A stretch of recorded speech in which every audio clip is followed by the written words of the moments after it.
उत्तर प्रदेश के प्रतापगढ़ जिले में एक बेहद दुखद और चौंकाने वाली घटना सामने आई, जिसने पति पत्नी के रिश्ते को कलंकित कर दिया।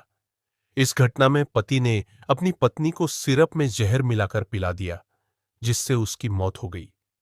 घटना के पीछे पति पत्नी के बीच का तनाव और पति का दूसरी महिला से प्रेम संबंध था, जो इस दुखद अंत का कारण बना।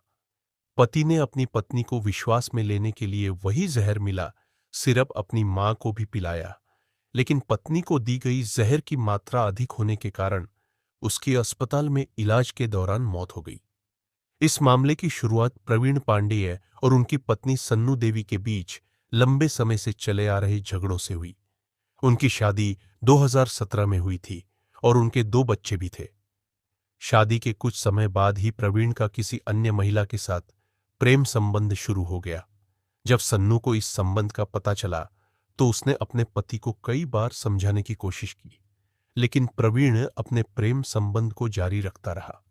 यह स्थिति सन्नू के लिए मानसिक और भावनात्मक तनाव का कारण बन गई थी।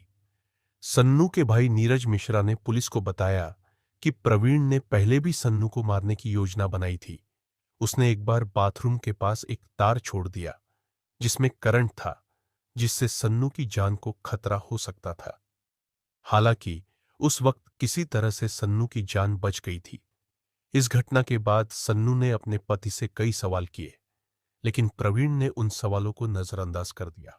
अंततः प्रवीण ने इस बार जहर मिलाकर अपनी पत्नी की जान लेने की योजना बनाई। राखी से बंधे हाथ और धोखा। इस मामले में सबसे हैरान करने वाली बात यह थी कि जिस महिला से प्रवीण का प्रेम संबंध था, उसी से उसने राखी भी बंधवाई थी। प्रवीण एक कुरियर का काम करता था और इससे पहले कुंडा में एक मुस्कान नाम की लड़की को ट्यूशन पढ़ाता था।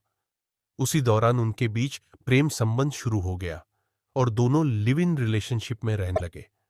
सन्नू को पति के इस धोखे का पता चलने पर उसकी पीड़ा और बढ़ गई, जिससे उसकी जिंदगी में और तनाव आ गया।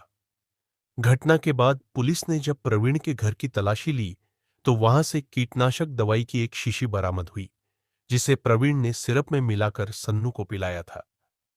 एसएचओ हथिगवा नंदलाल ने बताया कि इस मामले में पुलिस ने हत्या की धाराओं के तहत प्रवीण के खिलाफ मामला दर्ज कर लिया है।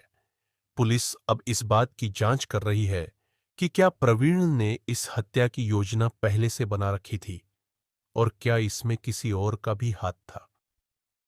इस घटना ने एक बार फिर से यह साबित किया कि जब किसी रिश्ते में विश्वास और प्रेम की कमी हो जाती है तो वह रिश्ता बर्बादी की ओर चला जाता है। प्रवीण और सन्नू का रिश्ता भी इसी बर्बादी का शिकार हो गया। पति के प्रेम प्रसंग और झगड़ों ने एक परिवार को तोड़ दिया और एक मां को उसके बच्चों से छीन लिया।